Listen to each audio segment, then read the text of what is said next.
चलो, तो ईएमएफ और सेल कल देख लिए थे। अब देखते हैं अर्नेस्ट इक्वेशन।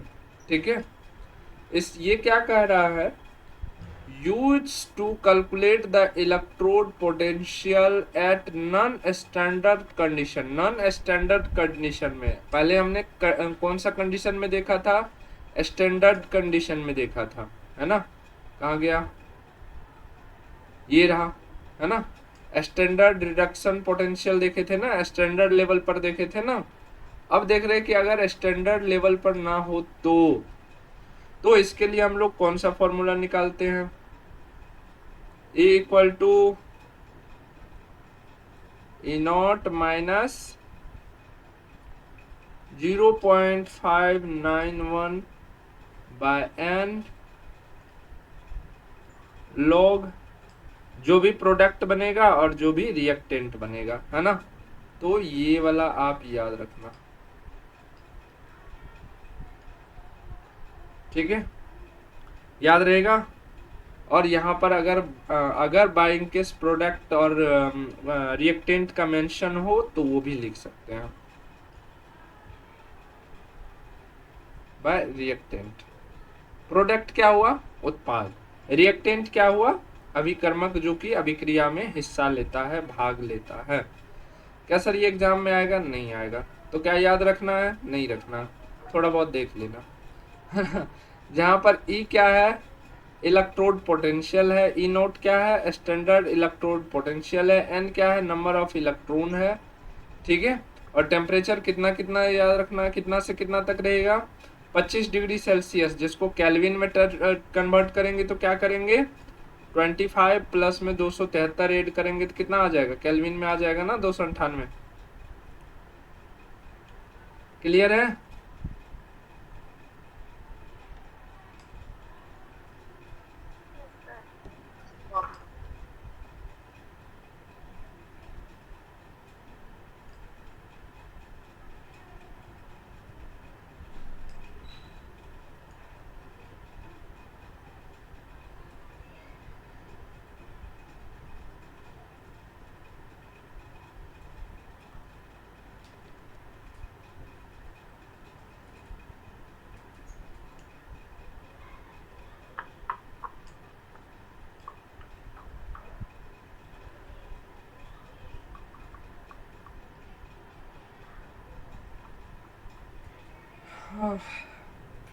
चलो, अब देखते हैं इलेक्ट्रोलाइटिक सेल, क्या ये क्वेश्चन में आएगा, आएगा, है ना। तो इलेक्ट्रोलाइटिक सेल्स देखते हैं। इलेक्ट्रोलाइटिक सेल का काम क्या होता है, convert electrical energy into chemical energy. तो ये इसका एग्जांपल कोई बताओगे, ठीक है। इलेक्ट्रोलाइटिक सेल जो होता है ना, गैल्वेनिक सेल का क्या काम होता है, इससे पहले पढ़े थे हम लोगों ने। गैल्वेनिक सेल जो क्या करता है, केमिकल एनर्जी को इलेक्ट्रिकल एनर्जी में कन्वर्ट करता है।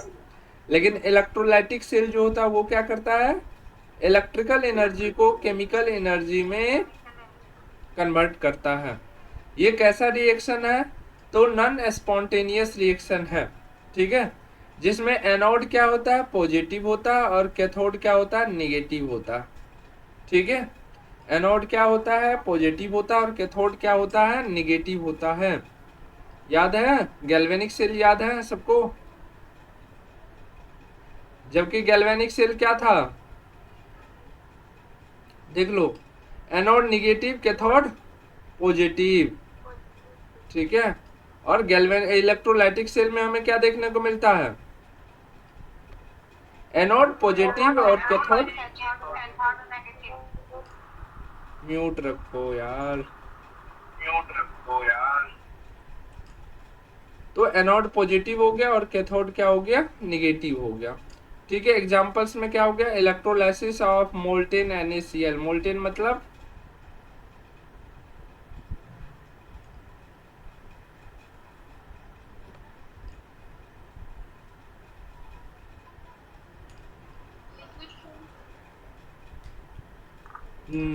ये देखे हो, जेल देखे हो, जेल से भी थोड़ा सा टाइट गाढ़ा, है ना, उसको हम लोग मोल्टेड फॉर्म बोलते हैं।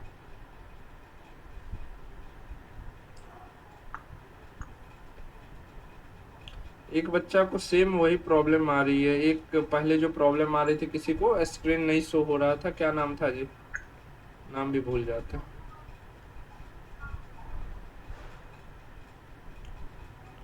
हम उसका प्रॉब्लम कैसे दूर करें, चलो देखते। कट करके ज्वाइन करने का ये सर बोले फिर भी वही चीज हो रहा। अब देखते हैं इलेक्ट्रोलाइसिस, है ना, जिसको हम लोग विद्युत अपघटन कहते हैं। इलेक्ट्रोलाइसिस क्या होता है, कोई बताओ हमें।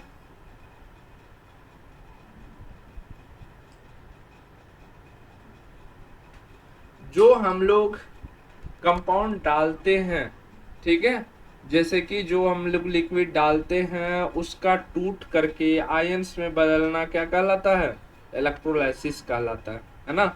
तो ब्रेकिंग ऑफ कंपाउंड, कंपाउंड मतलब कोई यौगिक, जैसे कि H2SO4, ZnSO4, CuSO4, है ना, और उसका क्या हो रहा है, इलेक्ट्रिक करंट में यूज हो रहा है। क्यों, क्योंकि यहाँ से इलेक्ट्रॉन का ट्रांसफर हो रहा है, ठीक है।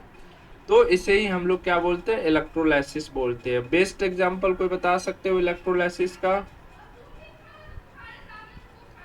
H2O का ब्रेकडाउन होना किस चीज में, H2+O2 में। तो 2 ऑक्सीजन, 1 ऑक्सीजन इधर दो तो इधर बैलेंस कर दो, ठीक है, कोई दिक्कत।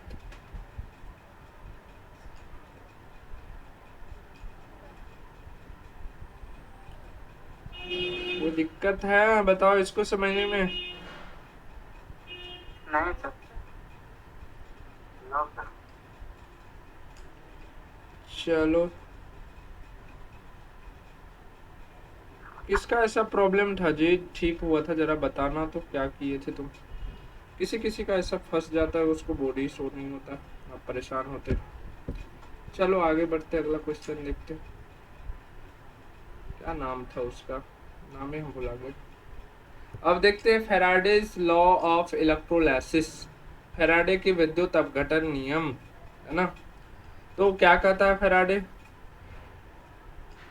है ना। प्रथम लोग क्या कहता है, mass of substance deposit in directly proportional to the quantity of electricity Q, है ना। जितने भी सबस्टांस डिपॉजिट हो रहे, यानी 2 प्लेट था ना, एक प्लेट से निकल करके एक प्लेट पर इलेक्ट्रॉन चिपकते जा रहा था, तो ये जो होगा जितना मास इस पर चिपकेगा वो डायरेक्टली प्रोपोर्शनल होगा किस चीज के, चार्ज के, इलेक्ट्रिसिटी के, ठीक है। तो यहाँ पर हम लोग ले सकते हैं W इक्वल टू क्या हो जाएगा, Z, ठीक है, W इक्वल टू क्या हो जाएगा, Z, और इनटू में Q, ठीक है। और इसको अगर हम लोग समीशन करें, Q बराबर क्या होता है, चार्ज, ये क्या होता है, I into T, I for current, T for time. तो इसको हम ये लिख सकते हैं ZIT, लिख सकते हैं। तो सर यहाँ पर W मास के जगह पर हम लोगों ने W क्यों लिया, तो W इस फॉर्म में दिखा जाता है इसलिए ले लिए, है ना।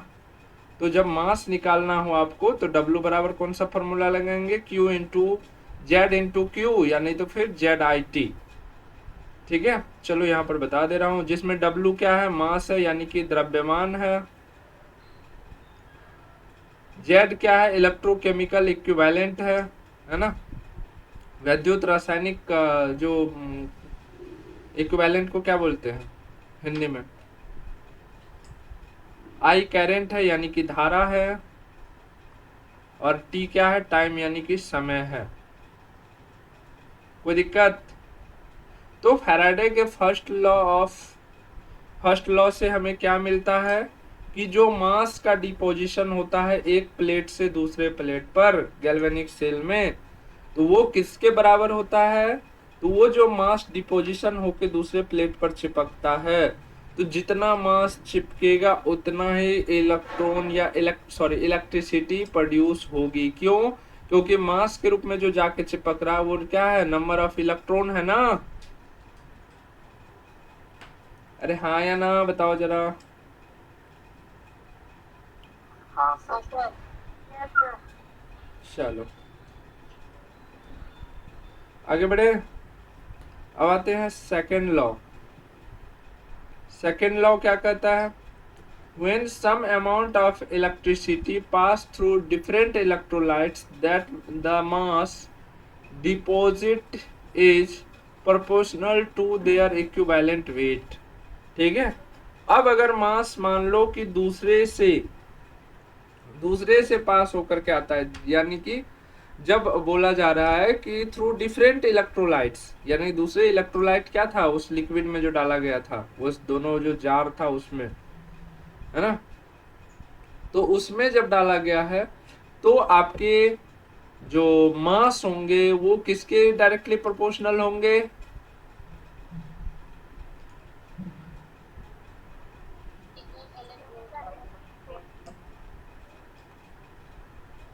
इक्विवेलेंट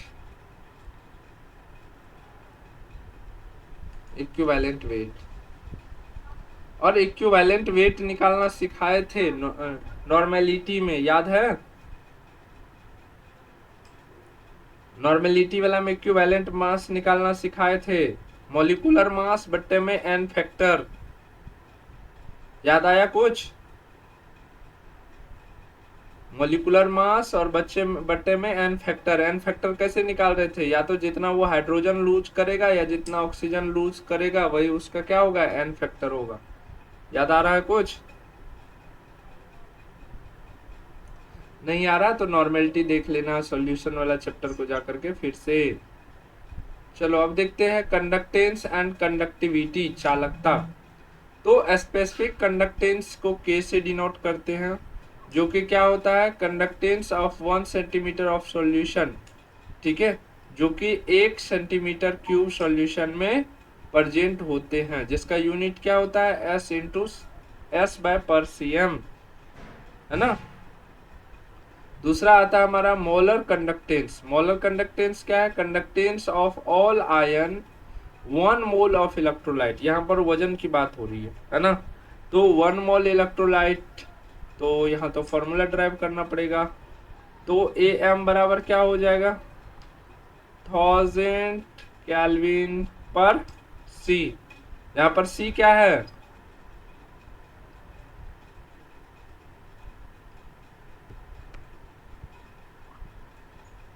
बताओ बताओ।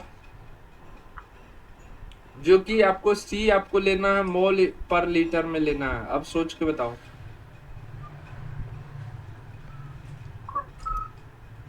अरे कंसंट्रेशन है, कंसंट्रेशन है और कुछ है? अरे मोल पर लीटर क्या आता है? 1 चम्मच चीनी पर गिलास। ठीक है, या नहीं तो सर डायरेक्ट अगर हम इस वे में बोले तो कंडक्टेंस, है ना। चलो आगे बढ़े। अब देखते हैं यही क्वेश्चन, कोलरोस का नियम, कोलरोस, है ना। ये क्या करा? एट इन्फिनाइट डाइल्यूशन, डाइल्यूशन मतलब पतला करना, molar conductance is sum of individual ionic conductance. ठीक है, एट इन्फिनाइट डाइल्यूशन, ठीक है, मतलब बहुत पतला करते गए, बहुत पतला करते गए, तो टोटल जो कंडक्टेंस होगा उसका जो मोलर कंडक्टेंस होगा, जो टोटल जोड़ करके, वो किसके बराबर होगा?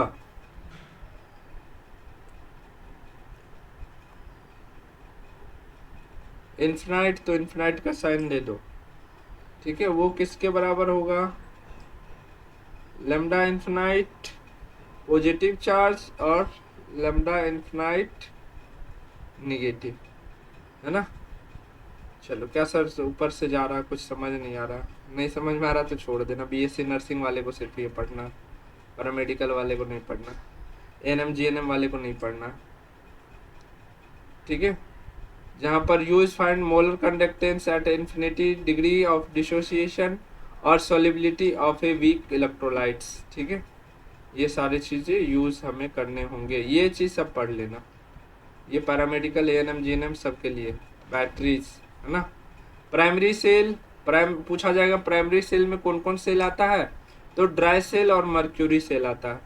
सेकेंडरी सेल में कौन आता है? तो एसिड बैटरी आता है, ठीक है। लेड या फिर एसिड बैटरी या फिर लिथियम आयन बैटरी जो फोन में लगा रहता है, NiCd बैटरी।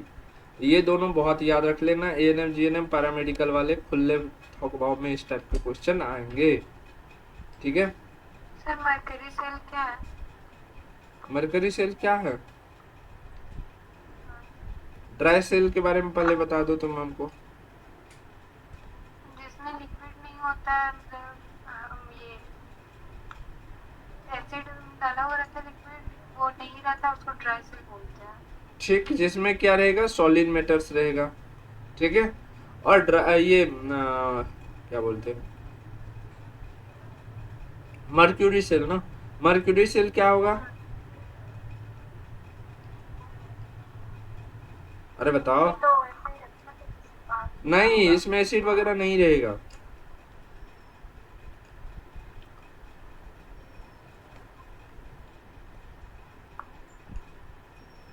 ये मान लो मर्क्यूरी सेल सिंगल एक,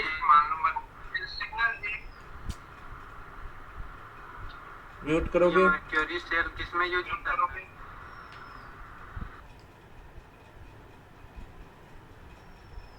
हाँ, म्यूट करोगे तभी तो मैं कुछ बताऊं। घड़ी में बैटरी लगाए हो? रिमोट में एक जो पतला वाला रिमोट आता है, उसमें गाना लगाने वाला जो होता है, उसमें इतना बड़ा बड़ा बैटरी लगाए हो, रुपया, छोटा वाला रुपया के जैसे।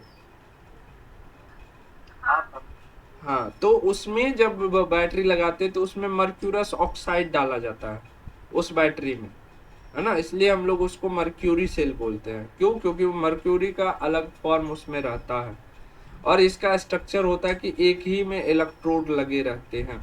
अगर लंबवत अगर हम करके दिखाएं तो एक ही में आपके जो है इलेक्ट्रोड लगे रहते हैं, और आपके ये क्या बोलते हैं, इलेक्ट्रोलाइट के फॉर्म में भी कुछ भरे रहते हैं द्रव, ठीक है। तो इलेक्ट्रोलाइट क्या लिक्विड फॉर्म में रहता है? तो नहीं, लिक्विड फॉर्म में नहीं रहता है। इलेक्ट्रोलाइट भी वहां पर सॉलिड फॉर्म में ही रहता है, ठीक है। तो क्या ये सूखा हुआ सेल जैसा ही? हाँ, बिल्कुल सूखा हुआ सेल जैसा ही है। इसमें पानी नहीं रहता है, जो भी रहता है वो सॉलिड के फॉर्म में ही रहता है, और मर्क्यूरस ऑक्साइड के फॉर्म में रहता है, इसलिए हम लोग इसे मर्क्यूरी सेल बोलते हैं। अब समझ में आया? घड़ी में जो बैटरी लगाते हैं, फिर वो रिमोट जो आता है पतला वाला रिमोट, या फिर गाड़ी का बजा रहे होंगे, या फिर होम थिएटर वगैरह का रिमोट बजा रहे होंगे। तो अब तो शायद बड़ा वाला आने लगा, नहीं तो इतना बड़ा लगा रहता था व्हाइट वाला, है ना, रुपया के जितना बड़ा वाला बैटरी होता था, है ना। उसके होता है ना। तो मोबाइल मोबाइल के बैटरी को थी ये घड़ी के बैटरी को चार्ज किए हो दोबारा? वही तो बोल रहा हूँ। हाँ, नॉन चार्जेबल होता है ना। ड्राई सेल हो गया, और उसके बाद मर्क्यूरी सेल नॉन चार्जेबल हो गया। चार्जेबल सेल कौन सा होगा? तो ड्राई सेल में कौन कौन आएगा? तो टॉर्च का बैटरी, रिमोट का बैटरी, पतला वाला जो सब आता है, ये सब हो गया ड्राई सेल, ठीक है। ड्राई सेल वाला नेचर आपके फोन का भी है, लेकिन वो चार्जेबल है। क्यों? क्योंकि लिथियम आयन है ना। तो आ जाओ, मोबाइल का बैटरी कैसा है? तो ड्राई है, बट वो ड्राई प्राइमरी सेल नहीं है, क्योंकि प्राइमरी सेल जो है नॉन रिचार्जेबल होता, याद रखना। देन आ गया हमारा ये एसिड बैटरी, ठीक है, लिथियम बैटरी।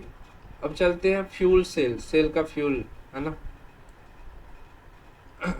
आ जाओ, तो बताओ इसके बारे में कुछ। Cells that convert chemical energy to fuel direct into electricity. वो तेल जिसके कारण केमिकल एनर्जी इलेक्ट्रिकल एनर्जी में बदल जाता है, उसी को तो हम लोग सेल फ्यूल कहते हैं ना। जब ट्रैक्टर में डीजल डालते हैं तो ट्रैक्टर जो है खेत को जोतने लगता है, तो केमिकल एनर्जी को हम कन्वर्ट कर दिए मैकेनिकल एनर्जी में, है ना। तो उससे खेत हमारा जुतने लगा। तो इसका एग्जांपल क्या होगा? हाइड्रोजन ऑक्सीजन फ्यूल सेल, जैसे कि ये H2 प्लस O2 जो कि H2O होगा, प्लस में इलेक्ट्रिसिटी,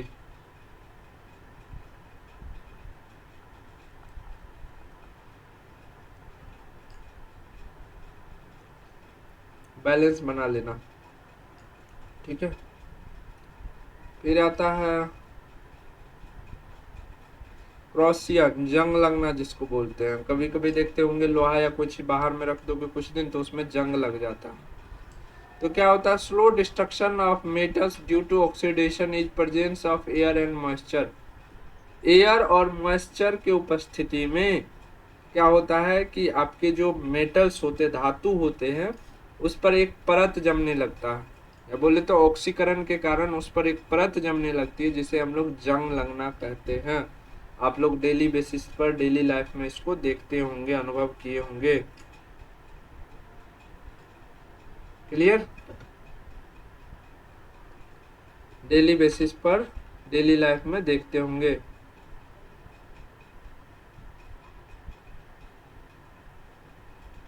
अरे हाँ या ना बताओ। हाँ सर देखते हैं। चलो, तो जिसका क्या हो जाएगा, जैसे कि वो क्या बनता है, कोई बताएगा? ऑक्सीडे ये जंग जो लगता है उसमें क्या रहता है? सर रस्टिंग मतलब क्या होता है? क्या? आयरन, आयरन के साथ वो प्रक्रिया होती है। एक होता है रस्टिंग, और एक होता है जिसको हिंदी में जारन एवं भर्जन कहते हैं, ऐसा कुछ। जारन और भर्जन सुने हो हिंदी में, केमिस्ट्री में, जो कि Fe2+ में कन्वर्ट होता है, और फिर ये कन्वर्ट हो जाता है फेरस ऑक्साइड Fe3+ में कन्वर्ट हो जाता है, और जो कि जंग लग जाता है। ठीक है, जिसका फॉर्म किस फॉर्म में बनता है, फेरस ऑक्साइड, जो कि Fe2O3 और इनटू में XH2O, जो कि रस्ट होता है, रस्ट बोले तो जंग। ठीक है, तो इसे हम लोग हटाने के लिए क्या करते हैं, गैल्वेनाइजेशन करते हैं। गैल्वेनाइजेशन क्या क्या होता है, तो कोई पेंटिंग कर देते हैं, एलॉय। एलॉय मतलब मिश्र धातु को एलॉय बोलते हैं। Yes sir. या यस फिर सर। ठीक है, तो उससे क्या करते हैं हम लोग, परत चढ़ा देते हैं। तो जब भी लोहा का घर में कोई सामान, फर्नीचर, गेट या कुछ भी बनता होगा, तो सबसे पहले देखते होंगे उसमें प्राइमर मारा जाता है। तो प्राइमर और कुछ नहीं रहता, यही एलॉय रहता है, और प्राइमर मारने के बाद उस पर कलर चढ़ाया जाता है। क्लियर?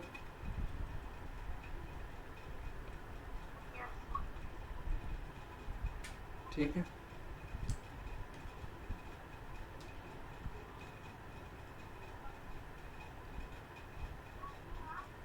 चलो आगे बढ़ते हैं।